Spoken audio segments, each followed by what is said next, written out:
अगाडि बढ्छ र सबैभन्दा प्राथमिक उद्देश्य भनेको स्वास्थ्य लाभ गर्नु, यो ध्यान सिकेर। यति भन्दै गर्दाखेरि योग के हो त भन्ने पनि बुझौँ, थोरै चर्चा गरौँ। योग शब्दको अर्थ हुन्छ जोड्नु। जोड्नु भनेको कुनै दुईटा वस्तुलाई जोड्नु। एउटा त जोडिँदैन, जस्तै मानिलिउँ दुईटा औँला छन्, दुईटा लगाएर यहाँ यसरी टसाउँदा मात्रै जोडियो, यो योग भयो औँलाको। एक्लै औँलो कता जोड्नु, केसँग जोड्नु, जोडिँदैन है। त्यस्तै भने जस्तै योगको अर्थ हो जोड, मिलन आदि। अब के को केमा जोड भन्ने महत्त्वपूर्ण विषय हो। जोड चाहिँ के हो त भन्दाखेरि हाम्रो जीवनमा फर्केर आउनुपर्छ। हाम्रो जीवन कसरी बनेको छ, यो जीवन के तत्त्वले बनेको छ। घुमी फेरि हामी मनमा पुग्छौँ। अरू कुरा अहिले एकछिनलाई पछि राखेर हामी मनलाई बुझौँ। मन के रहेछ? योगको अर्थ हो मनलाई हाम्रा क्रियासँग जोड्नु, हामीले गर्ने कर्मसँग जोड्नु, हामीले फेर्ने श्वाससँग जोड्नु, हामीले बोल्ने बाणीसँग जोड्नु, हामीले सोच्ने विचारहरूसँग जोड्नु मनलाई। योग त्यसलाई भनिन्छ। सामान्य अर्थ है, यसको प्राथमिक अर्थ तल्लो लेभलको। अगाडि गहिरिँदै गएपछि यसका अरू अर्थ बढ्दै जान्छ र प्राथमिक स्तरमा योग भनेको जोड मनको क्रिया अथवा कर्मसँग जोड, क्रियासँग भयो। कर्मको अलिकति भिन्न अर्थ हुन्छ। क्रिया भनेको एक्टिभिटिज, हामीले जे दिनभर दिनचर्यामा जे काम गर्छौँ त्योसँग मनको जोड। त्यो भयो भने सजगता बढ्छ। सजगता भनेको के? अवेरनेस, जागरुकता, थाहा पाइन्छ, होस बढ्छ। क्या मन त्यहाँ लागिरह्यो त्यो कर्ममा भने हाम्रो होस त्यहीँ अडिन्छ। हामी होसपूर्वक काम गर्छौँ र मन अर्कातिर गइदियो। मानिलिउँ हामी ड्राइभिङ गर्दैछौँ, मन चाहिँ कहाँ पुगेको छ, के सोचिरहेको छ, हामी स्पिडमा ड्राइभिङ गरिरहेछौँ, रेड लाइट आइदियो, ब्रेक दबाउनै बिर्सियो, के भयो? कि त दुर्घटना घट्छ कि त टिकट पाइन्छ, दुईटामा एक त हुन्छै। त्यो के भएर भयो त भन्दाखेरि सजगता नभएर मन अर्कैतिर भागिदियो। मन कहाँ पुगेको हुन्छ। हामी सबैलाई अनुभव भएका कुरा हुने। मन दौडिन्छ, मनको स्वभावै त्यस्तो छ। चञ्चले घोडा जस्तो नि, दौडिरहने घोडा हुन्छ नि त्यस्तो खालको। र त्यसलाई चाहिँ ऋषिहरू भन्नुहुन्छ मन एव मनुष्याणां कारणं बन्ध मोक्षयो। मानवको जीवनमा दुःख दिने पनि यही मन हो, सुख प्रदान गर्ने पनि यही मन हो, बन्धनमा हाल्ने पनि, बन्धनमा पार्ने पनि यही मन हो, मुक्त गराउने पनि यही मन हो। त्यसमा मनलाई बुझ्न जरुरी हुन्छ। मनलाई थाहा पाउनु पर्यो, मनलाई बुझ्नु पर्यो। मनले के सोचिरहेका छ, कस्ता कुरा विचारहरू मनमा आइरहेका छन्, कति विचारहरू आइरहेका छन्, त्यसलाई थाहा पाउनु पर्यो। र योगको प्राथमिक अर्थ के रहेछ? जोड। योगका आचार्य ऋषि पतञ्जलि भन्नुहुन्छ योगश्चित्तवृत्ति निरोध। योग भनेको के? चित्तमा आउने जुन वृत्तिहरू छन् ती वृत्तिहरूलाई निरोध गर्न, हटाउनु। वृत्ति भनेका विचारहरू, विभिन्न उबड खाबड आउने नआउने, हुने नहुने सबै खालका विचारहरू आउँछन् नि मनमा, तिनीहरूलाई नियन्त्रण गर्ने अथवा त्यहाँबाट हटाउनु चाहिँ योग हो भन्नुहुन्छ। त्यसो हुँदाखेरि मनलाई, मनका विचार, किनभनेदेखि मानवले 24 घण्टामा 70,000 लिएर 75,000सम्म विचार बनाउँछ। त्यति चिन्तन आउँछन्, विचार उठिरहन्छ, तरङ्गहरू उठिरहन्छन्। फेरि त्यो एउटा विचारले अर्को विचार जन्माइदिन्छ, अरू तरङ्गहरू उत्पन्न गरिदिन्छ। जबसम्म त्यो मन शान्त हुँदैन तबसम्म हामी शान्त हुन सक्दैनौँ। विचार जबसम्म रोकिँदैन तबसम्म स्थिर हुन सक्दैनौँ। र ध्यानको अर्थ पनि त्यही हुन्छ। पछि गयो। ध्यानको मतलब पनि विचार शून्य अवस्था हो। ध्यान विचार जब हट्छन्, समाप्त हुन्छन् र शून्य मनमा जब प्रवेश गर्न सकिन्छ, त्यो अवस्थामा ध्यानस्थ हुन सकिन्छ। र योगले के गर्छ? आफ्नो मनलाई हेर भन्छ, मनलाई थाहा पाऊ भन्छ, मनको स्वभावलाई बुझ। जबरजस्ती रोक्न सकिँदैन मनलाई, जबरजस्ती गर्न सकिँदैन। उसलाई फकाएर भुल्याएर कसरी हुन्छ? टुङ्गामा ल्याउनुपर्छ। मनको स्वभावै त्यस्तो छ, जबरजस्ती गऱ्यो भने टिक्टियो।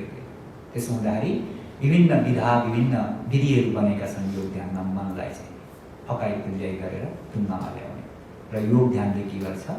योगले मनलाई सही बाटोमा ल्याउन र विचारलाई नियन्त्रीकरण गर्न, न्यूनीकरण गर्न सहयोग गर्छ। त्यसैले योगस्थित व्यक्ति निरोधा। योगको पहिलो अर्थ मनमा भएका विचारहरूलाई समाप्त। अब त्यहाँबाट अगाडि बढेपछि योग के हो? हाम्रो जीवनको लक्ष्यपट्टि जानुपर्छ। हाम्रो जीवनको लक्ष्य के हो भनेर नबुझिकन त्यहाँबाट अगाडिको योगको अर्थ बुझिँदैन। हाम्रो जीवनको लक्ष्य, उद्देश्य नि, लक्ष्य भनेको उद्देश्य, के का लागि हामी जन्मेका यहाँ, यो शरीर के का लागि प्राप्त गरे, धरतीमा किन आएका, प्रश्न छ नि। आउँछ नि आउँदैन? कहिलेकाहीँ प्रश्न आउँछ। आएन भने पनि आजबाट भित्र दोहोऱ्याउने गर्नुपर्छ। म किन जन्मेको होला, किन आएको होला, मलाई परमात्माले भगवान्ले किन यहाँ पठाउनु भएको होला? केही न केही त कारण अवश्य छ। बिना कारण त कार्य हुँदैन। बीज बिना कुनै वृक्ष उत्पन्न हुँदैन, तोरी बिना तेल हुँदैन भनेपछि केही न केही कारण त अवश्य छ। त्यसो हुँदाखेरि आफ्नो जीवनको उद्देश्य भनेको चारवटा पुरुषार्थलाई प्राप्त गर्नु। ऋषिहरूले भन्नुभयो धर्म, अर्थ, काम, मोक्ष। जीवनका मनुष्यका चारवटा उद्देश्य छन्, लक्ष्य छन्: धर्म, अर्थ, काम र मोक्ष। धर्म भनेको आफ्नो स्वभाव, आफ्ना कर्तव्यहरूलाई बुझ्नु, जान्नु र त्यसको आचरण गर्नु। अर्थ भनेको प्रयोजन, आफ्नो जीवनको उद्देश्य प्रयोजन के हो त्यो बुझ्नु र धर्म मार्गबाट सम्पत्ति कमाउनु। सम्पत्ति पनि चाहिन्छ। अनि काम भनेका इच्छा, कामना बिना सृष्टि हुँदैन। फेरि गृहस्थमा छौँ, संसारमा छौँ, कामनाले सृष्टि गराउँछ। कामना नहुने भने सृष्टि नै हुँदैन। हामी जन्मेको कारण पनि कामनाकै कारणले, इच्छाकै कारणले। यदि हाम्रो मनमा इच्छा समाप्त हुने भने हामीले जन्म लिनै पर्दैन। ऋषिहरूले त्यसलाई नै मोक्ष भने। तर हाम्रा इच्छाका कारणले हामी बार बार आइरहन्छौँ। हाम्रो कर्मको संस्कार, हाम्रो कर्मको जुन बीज छ, पूर्व जन्ममा गरेका कर्मको जुन भुक्तान गर्नु छ, बाँकी छ, लोन छ, त्यो भुक्तान गर्न हामी आएका हुन्छौँ। त्यो भुक्तान गर्नै पर्छ। कर्मबाट भाग्न मिल्दैन। कर्म प्रकृतिले गराउँछ। प्रकृतिले जबरजस्ती पनि गराउँछ र सहज रूपले पनि गराउँछ। त्यसो हुँदाखेरि ती कर्म गर्दा गर्दै सहज रूपले आफूले कर्मको जुन संस्कार हो, कर्मको जुन बन्धन हो, त्यो बन्धन कसरी बन्दैन भन्ने कुरो सिकियो भनेदेखि त्यो बन्धनमा बाँधिँदैन। नभएदेखि कर्म भइराख्छन्, कर्म गरिराखिन्छ, हामी बन्धनमा बाँधिराखेका हुन्छौँ। अनि त्यो बन्धनले फेरि अर्को जन्ममा हामीलाई ल्याउँछ अनि भोग गराउँछ। हिजो जस्तो कमाइ गरेका छौँ, आज त्यस्तै नै फल प्राप्त हुन्छ। जे भइरहेका छ ती पहिलाकै परिणाम, अहिलेको पछि हुन्छ, हिजोको आज हुन्छ, आजको भोलि हुन्छ। त्यसो हुँदा कर्मबाट भाग्न मिल्दैन। त्यसैले यो मनुष्य योनिलाई कर्म योनि भनियो। कर्म गर्न हामी आएका, तर कस्तो कर्म? धर्म, अर्थ, काम, मोक्ष परक कर्म। जीवनको उद्देश्य त्यो। त्यसो हुँदाखेरि धर्मपूर्वक हेर्ने, अर्थ उपार्जन गर्ने, कामनालाई व्यवस्थित गर्ने, आफ्ना इच्छाहरूलाई नियन्त्रित गर्ने, सत्मार्गमा लगाउने, सत्कर्ममा लगाउने, सद्धर्ममा लगाउने, अनि अन्तिम लक्ष्य जुन मोक्ष प्राप्ति हो, त्यो मोक्ष प्राप्तिका लागि आफूलाई अगाडि बढाउने, अग्रसर गराउने। जीवनको उद्देश्य त यो। त्यसो हुँदाखेरि योगको अर्थ हो जीवात्माको परमात्मासँग लय। लय भनेको विलय, मिलन। त्यसलाई पनि योग भनिन्छ। योगको अन्तिम परिणति चाहिँ त्यो सानो कुराबाट आरम्भ गर्दै गर्दै गर्दै अगाडि बढाउँछ योगले। त्यसो हुँदाखेरि जीवात्माको परमात्मासँगको लयलाई मोक्ष भनियो। जस्ता प्रकारले पहाडतिर पानी पर्छ, छाँगा खोल्साहरू झर्छन्, नदी नालाहरू बग्छन्, बग्दै बग्दै आएर सागरमा मिल्छ। नदी नाला खोल्साहरू रहन्जेल तिनीहरूको नाम हुन्छ, तिनीहरूलाई थाहा पाइन्छ, तिनीहरूको वर्ण हुन्छ, रङ कलर हुन्छ, कुनै धमिलो हुन्छ, कुनै सङ्गो हुन्छ। सागरमा गएर मिसिसकेपछि न त्यसको नाम हुन्छ, त्यसको रङ रूप हुन्छ, पुरै सागरमय हुन्छ, सागर नै परिणत भयो। त्यस्तै नै यो जीवात्माले के गर्छ, परमात्मा गएर विलिन भइसकेपछि मुक्त हुन्छ, फेरि जन्मेर आउँदैन भन्ने हाम्रो शास्त्रको सार। र योगको अन्तिम लक्ष्य चाहिँ त्यो। तर हामीलाई त्यत्रो पर अहिले हामी जाइन, पछि जाउँला बिस्तारै। तर पहिलो स्टेप हामीले चाल्नु पर्यो। पहिलो कक्षा, दोस्रो कक्षा, मिडल स्कुल, हाई स्कुल हुँदै युनिभर्सिटी जानु परेन। त्यसो हुँदाखेरि योग केवल अहिले स्वास्थ्यलाई जोडेर हेर्नु। स्वास्थ्यलाई जोडेर हेर्नका निमित्त हाम्रो जीवन, हाम्रो शरीरलाई बुझ्नुपर्छ पहिला। शरीर यस्तो झलक्क हेर्दाखेरि हट्टकट्ट बाहिर स्थूल शरीर, यो हाड मासु छालाले बेरिएको, रक्तले भरिएको, यसो हेर्दाखेरि ढाँचा यो देखिन्छ शरीर एउटा। तर शरीर यति मात्रै छैन, यहाँदेखि भित्र पनि शरीर छ। यो स्थूल शरीर भनियो यसलाई। स्थूल भनेको ठुलो, मोटो, देखिने, आँखाले स्पष्ट देखिन सक्ने यो शरीर। त्यहाँदेखि भित्र छ सूक्ष्म शरीर जसलाई मन भनिन्छ, त्यो पनि शरीर नै हो। यो शरीरभन्दा ठुलो छ, त्यो त विशाल छ, त्यसलाई सूक्ष्म शरीर भन्छ। त्यहाँदेखि भित्र छ अर्को भावात्मक शरीर, त्यहाँदेखि भित्र छ चेतनागत शरीर। चारवटा शरीर, चार प्रकारका शरीर। विद्वानहरूले यसलाई विभिन्न नाम दिएर बताउनु भएको छ। कसैका चारवटा, कसैका पाँचवटा आउँछ। वेदान्त दर्शनले भन्छ अन्नमय कोश, मनोमय कोश, प्राणमय कोश, विज्ञानमय कोश र आनन्दमय कोश। वेदान्तमा रुचि राख्ने केही मित्रहरू हुनुहुन्छ यहाँ। हामी भगवद्गीताको कक्षा यहाँ शनिबार गर्ने गर्छौँ। त्यहाँ पनि यो चर्चा हल्काफुल्का हुने नै गरेको हो। र यो कोष भनेको लेयर भनौँ न, लेयर। अहिले सामान्य पत्र बाहिरी शरीर हो, त्यसको भित्री पत्र मन। त्यो मनदेखि भित्र भावात्मक शरीर छ, हृदय भनौँ न एक प्रकारले। मुटु होइन, त्यो अर्गेन होइन। मुटु चाहिँ अर्गेन हो, डक्टरले चिरफार गर्दा भेट्छ, तर हृदयलाई भेटिँदैन। विज्ञानले भन्ने हृदय र अध्यात्मले भन्ने हृदयमा अन्तर छ। जहाँ भाव जगत छ, जहाँ भावनाहरू बन्छन्, जहाँ प्रेम उत्पन्न हुन्छ, जहाँ भक्ति उदय हुन्छ, त्यो क्षेत्रलाई हामी हृदय भन्छौँ। त्यही हृदयभित्र परमात्माको वास हुन्छ भन्नुहुन्छ। अर्जुनले प्रश्न गर्नुहुन्छ, परमात्माको वास, हजुरको वास चाहिँ कहाँ छ त भन्दाखेरि हृदयसेर्जुन तिष्ठति भन्नुहुन्छ। हृत भनेको हृदय, हृदय रूपी देशमा ईश्वरको वास हुन्छ, परमात्माको वास हुन्छ, आत्मतत्त्वको वास हुन्छ भन्नुहुन्छ। अनि त्यहाँदेखि भित्र गएपछि चेतनाबाट भित्र गएपछि अनि आत्मतत्त्व।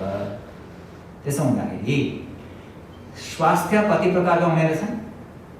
शारीरिक स्वास्थ्य एउटा, भित्र पसेपछि मानसिक स्वास्थ्य अझै डरलाग्दो। बरु शरीरका त हल्का फुल्का हुन्छन्, मानसिक अस्वास्थ्य बढ्यो भनेदेखि त्यो डेन्जर, डरलाग्दो।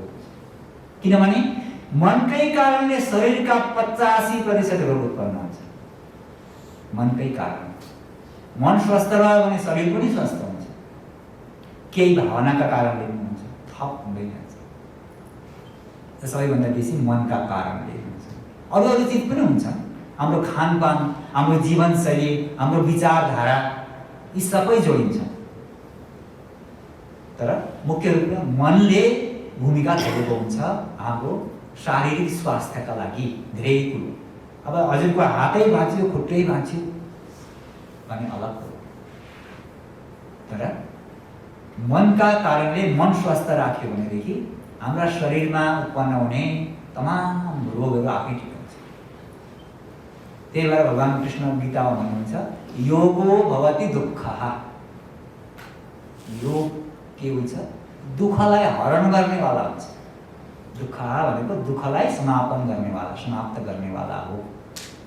दुःख समाप्त हुन्छ, शरीरको दुःख समाप्त हुन्छ, मनका दुःख समाप्त हुन्छ, भावना शुद्ध हुन्छ, चित्त शुद्ध हुन्छ र हाम्रो चेतनाको उचाइ बढ्छ, शुद्धिकरण हुन्छ।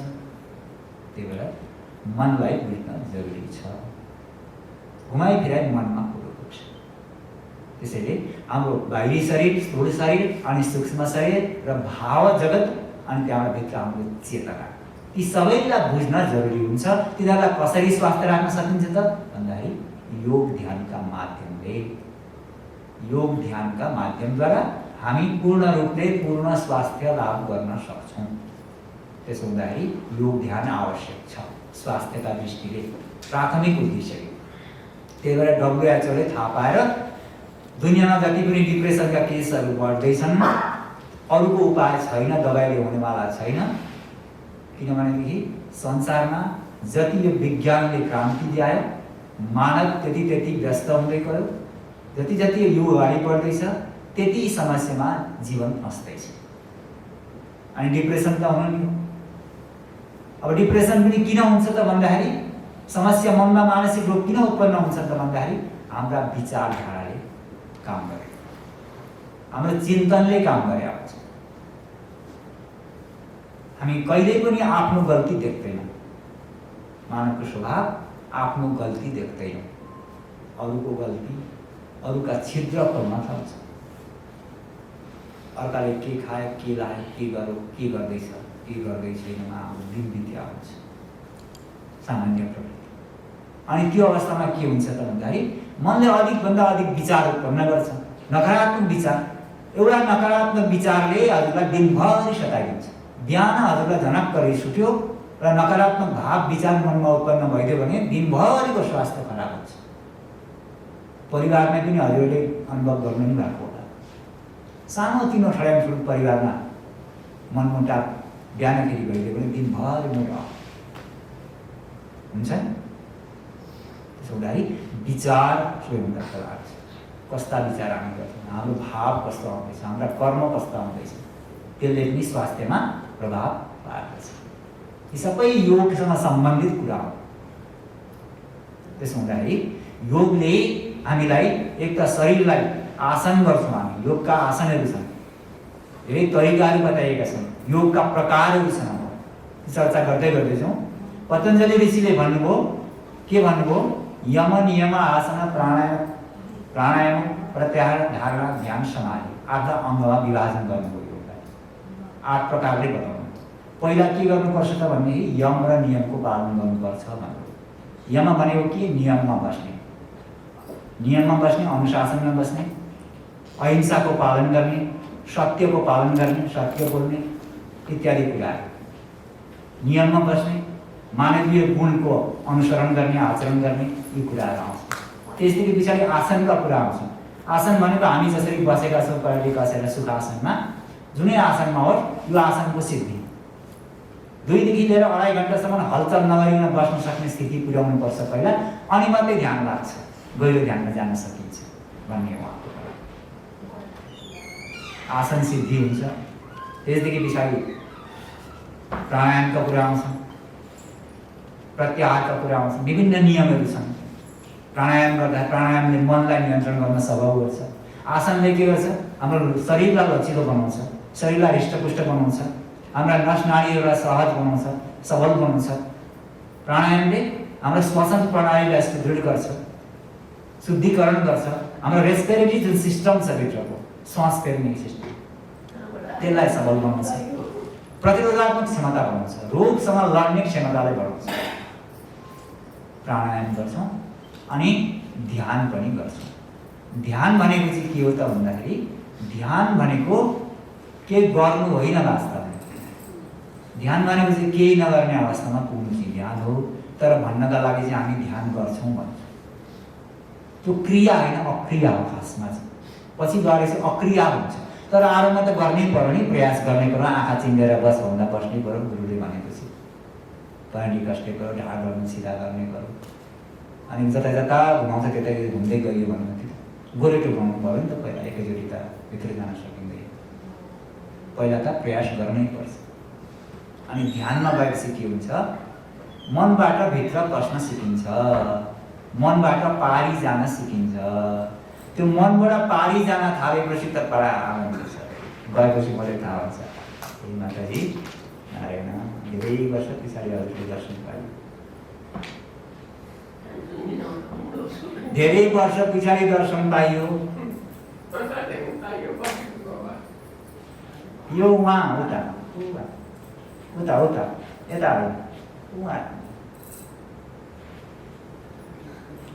त्यसो हुँदाखेरि ध्यानका प्रक्रिया छन् आफ्नै र योग गर्दाखेरि तीनवटा कुरालाई हामी विशेष ध्यान दिन्छौँ क्रियात्मक कुरालाई व्यवहारमा प्रयोग गर्ने जुन क्रिया गर्छौँ ती चाहिँ तीनवटा कुरा के आसन प्राणायाम र ध्यान यो त्रिपुटी तीनवटा कुरालाई साथसाथमा लानुपर्ने हुन्छ अघि बताए मैले यम नियमका कुराहरू यी चाहिँ आचरणका कुराहरू हाम्रो जीवनशैलीमा ल्याउने कुराहरू चिन्तनमा ल्याउने कुराहरू आहारमा ल्याउने कुराहरू आहार शुद्धिका कुराहरू पनि आउँछन् स्वास्थ्यका लागि र आहार शुद्धिका कुराहरूमा जति शुद्ध आहार गरिन्छ मन त्यति शुद्ध बन्छ विचार त्यति पवित्र बन्छ जति प्राकृतिक भोजन गर्छौँ हामी त्यति स्वस्थ बन्छौँ जति अप्राकृतिक भोजन गर्छौँ हामी त्यति अस्वस्थ बन्दै जान्छौँ मन अस्वस्थ बन्यो मन अस्वस्थ बनेर शरीर त अस्वस्थ बन्छ त्यसो हुँदाखेरि प्राकृतिक भोजन गर भनेर मानवलाई बनाइयो मानवको भोजन चाहिँ आहार चाहिँ प्राकृतिक गरे प्राकृतिक भोजन भनेको के कुनै हिंसाद्वारा उत्पन्न नभएको भोजन र रसयुक्त भोजन भनेको जसमा जुन वस्तुलाई जुन भोज्य पदार्थलाई निचोड्दाखेरि जुस आउँछ त्यस्तो तरल पदार्थयुक्त भोजन चाहिँ सुपाच्य हुन्छ र त्यस्तो स्वास्थ्यका लागि लाभप्रद हुन्छ भनेर त्यो योगमै आउँछ आयुर्वेदमै आउँछ योग र आयुर्वेद एक अर्काका दाजुभाइ साथमा चल्छ त्यसो हुँदाखेरि आहार शुद्धिको कुरो आहारमा नियन्त्रणका कुराहरू पनि आउँछ स्वास्थ्यका लागि त्यो त हामी धेरैलाई डायबिटिज भएको छ भोगाउँदैछ आजकल उसले सिकाउँदैछ यो खा यो नखा यति खा तर पनि हामी गर्दैनौँ दुःख त्यहाँ छ अब के हुँदो रहेछ भनेदेखि हेर्नुहोस् हाम्रो जीवनलाई 4 भाग लगाएर हेर्ने भनेदेखि 25 साल केटाकेटी अवस्था विद्यार्थी अवस्थामा बित्छ अनि बिहाबारी भयो गृहस्थ अवस्थामा 25 साल बालबच्चा उनीहरूको लालन पालनमा बित्यो अनि त्यहाँदेखि पछाडिको 25मा अथवा 51 वर्षदेखि लिएर 75 वर्षको अवस्था चाहिँ आजकल हेर्ने भने दबाई खानु बित्यो दुःख लाग्थ्यो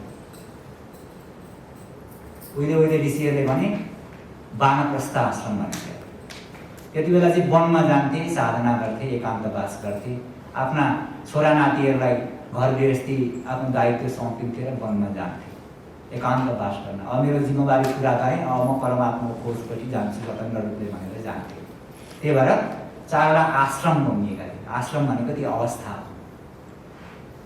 ब्रह्मचर्य आश्रम गृहस्थ आश्रम वानप्रस्थ आश्रम अनि सन्यास आश्रम गरेर 4वटा आश्रम 25 वर्षको आयु विभाजन गरेर 100 वर्षको आयु अनुमान गरेर मानवको कलियुगमा अहिले हेर्ने भनेको अलिकति भिन्न भयो अहिले हामी के भयौँ हामी रोगी हुन थाल्यौँ समस्या हामीमा आइपरेका छ औषधि बिना हामीलाई चल्न छोड्यो हाम्रो शरीर बिग्रियो किन त भन्दाखेरि हामीले सिक्न जानेनौँ थाहा पाएनौँ होला पहिला थाहा पाएर पनि जागरुकता कमै देखिन्छ संसार योग ध्यानप्रति जागरुकता देखिँदैन बहुत कम देखिन्छ संसारलाई जोगाउन जरुरी छ यदि स्वस्थ निःशुल्क रूपले स्वास्थ्य लाभ गर्ने हो भने योग ध्यानलाई जीवनमा अपनाउन जरुरी छ र पूर्ण स्वास्थ्य योगले मात्र हुन्छ शारीरिक स्वास्थ्यको कुरा त भयो मानसिक स्वास्थ्य जबसम्म पूर्ण रूपले मानसिक स्वास्थ्य लाभ गरिँदैन शरीर पनि अस्वस्थै रहन्छ मन जबसम्म शान्त हुँदैन विचार शून्य हुँदैन भित्रको आनन्दमा प्रवेश गर्न नै सक्दैन हामी धेर थोर मात्रामा केही मात्रामा हिन्दू धर्म सनातन धर्मावलम्बीमा हौँ र केही संस्कार केही आचरणहरू हामीले सिकेर आएका छौँ सिकिरहेका हुन्छौँ केही उपासनाका पद्धतिहरू छन्, विभिन्न प्रकारका विभिन्न धर्म सम्प्रदाय छन्, विभिन्न प्रकारका नियमहरू छन् संसारमा। आफ्ना आफ्ना हिसाबले हामी मनाउँछौँ अथवा तिनीहरूलाई आचरण गर्छौँ, गरिरहेको अवस्था देखिन्छ संसारमा। तर पनि कोही आनन्दित भएको देखिँदैन, कोही खुसी आनन्दित भएको देखिँदैन, पाइँदैन। सबै दुखी देखिन्छ, सबै भागदौड गरिरहेको, सबै अस्वस्थ देखिन्छ। किन त भन्दाखेरि ती विधिहरू, ती तौर तरिकाहरू मूल बाटोबाट अलिकति भड्किए, टाढा टाढा गइसके। मूल बाटो चाहिँ के थियो? योग ध्यान थियो। त्यहाँबाट अरू कर्म गरिन्थ्यो। पहिले चाहिँ योग ध्यान गरिन्थ्यो, अनि त्यस पछाडि अरू मन्त्र जाप अनुष्ठान जे कर्महरू गर्छन् ती कर्महरू गरिन्थे। बिहान उठेर योग ध्यान गरिसकेपछि मन पनि स्वस्थ, शरीर पनि स्वस्थ, दिनभरिलाई चङ्गा, अनि दिनभरि जे गरे पनि मन लाग्यो, भक्ति जागृत भयो, समर्पित भावना उत्पन्न भयो, भक्तिमा पनि उपलब्ध भयो। तर मन नै बदमास छ, मन नै भागेको भागै छ, दौडेको दौडै छ। जति नै कीर्तन गरे पनि, भजन गरे पनि, मन्त्र जप गरे पनि केही काम काट्दो रहेछ। म अरूलाई भन्दै छुइनँ, म पनि 50 वर्षको हुन लागेँ। यी सबै प्र्याक्टिस गरेरै आएको मैले, त्यहाँबाट कुनै रस पाइनँ मैले। तर जब मैले ध्यान सिकेँ, ध्यान सिकेपछि पछाडि तिनै कर्महरूमा यति आनन्द आउँछ। त्यसो हुँदाखेरि ध्यान पहिला सिक्न जरुरी छ। ध्यान सिकेपछि अनि तिनै कर्म, तिनै पद्धति, तिनै विधि हाम्रा संस्कारमा आएका तिनै सहज हुन्छन्, तिनै फलीभूत हुन्छन्। तर ध्यान बिना हामीले मन्त्र जप गर्न बस्यो, माला हातमा लियो, मन्त्र पनि याद छ, ओठ पनि हामी चलाइरहेका हुन्छौँ, मन लागेर कहाँ पुगेको हुन्छ, त्यसले काम काटेन नि। गर्नका लागि, जे गर्नका लागि उद्देश्य लिएर बसेको त्यो फुलफिल भएन, समय मात्रै बर्बाद भयो। तर त्यही कुरालाई ध्यान सिकेर ध्यानस्थ भएर गर्नु त कति आनन्द आउँदो रहेछ। धेरैलाई अनुभव भइसकेको होला, यहाँ कतिजना मित्रहरू 2-4 वर्षबाट ध्यान सिक्दै हुनुहुन्छ। त्यसो हुँदाखेरि पहिलो ध्यान रहेछ, ध्यान सबैभन्दा महत्त्वपूर्ण रहेछ। योगको विधामा ध्यान सबैभन्दा महत्त्वपूर्ण। शारीरिक स्वास्थ्य, मानसिक स्वास्थ्य, चेतनागत स्वास्थ्यका लागि, भावात्मक स्वास्थ्यका लागि ध्यान सबैभन्दा महत्त्वपूर्ण कुरो हो। ध्यान भनेको के त? ध्यान भनेको होस। होस भनेको थाहा पाउने क्षमता क्या हाम्रो। हामी थाहा पाउँछौँ नि त, थाहा पाइराखेका छौँ। यहाँ बत्ती बलेको, पङ्खा घुमेको, गर्मी भएको, मान्छे बोलेको सबै थाहा पाइराखेका छौँ नि। तर त्यो मन त्यहीँ छ भने थाहा पाइन्छ क्या। मन अर्कातिर गयो भने यहाँ अगाडिको व्यक्तिले के बोलिरहेको थाहा पाइन्छ? थाहै पाइँदैन के गर्दैछ। मन अर्कैतिर गएको हुन्छ कि। मनको त्यति महत्त्वपूर्ण भूमिका छ। त्यसो हुँदाखेरि जुन घटनामा, जुन विषयमा, जुन वस्तुमा, जुन क्रियामा हामी संलग्न हुन्छौँ, हाम्रो शरीर, हाम्रा इन्द्रियहरू संलग्न हुन्छन्, त्यहाँ हाम्रो मन संलग्न भयो भने होस बढ्यो। त्यो होस बढ्दै बढ्दै गएपछि त्यही ध्यानमा परिणत हुने हो। ध्यान कुनै अलग्गै क्रिया होइन, सहज छ ध्यान। र हामीले दैनिक दिनचर्यामा ध्यानको प्र्याक्टिस गर्न सक्छौँ, अभ्यास गर्न सक्छौँ। थाहा पाएर गर्न। पानी पिउँदैछु भने गिलासमा पानी भर्दैछु भने थाहा पाइराख्ने, गिलासलाई उठाएर पिउँदैछु भनेर थाहा पाइपुग्ने, त्यसको स्वाद लिएर पिउने। आजका बालबालिकालाई हेर्नु अर्को समस्या, आइप्याड र फोन गरी खानै छोड्यो। के खाँदैछन्, कति खाँदैछन् थाहा नै हुँदैन। हेर्नु त कत्रो ठुलो समस्या आइपरेको छ, हामी सबैले भोगिरहेका छौँ। कसरी पच्नु होला, रस कसरी उत्पन्न हुनु, त्यसले शरीरमा के प्रभाव पार्छ। यो अटिजमको जुन अहिले समस्या छ, यो अटिजमको समस्याको मूल कारण यही हो, अरू केही होइन। हाम्रो डिएनएमा बसिसक्यो त्यो तरङ्गहरू, यो प्रविधिद्वारा उत्पन्न हुने तरङ्गहरू छन्, ती तरङ्गहरूले हामीलाई नोक्सान पुर्याएको छ। त्यसो हुँदाखेरि मनलाई कसरी कर्मसँग जोड्ने, ध्यानस्थ हुने, यो अभ्यास नगरी हुँदैन, अर्को धरै छैन। र होसलाई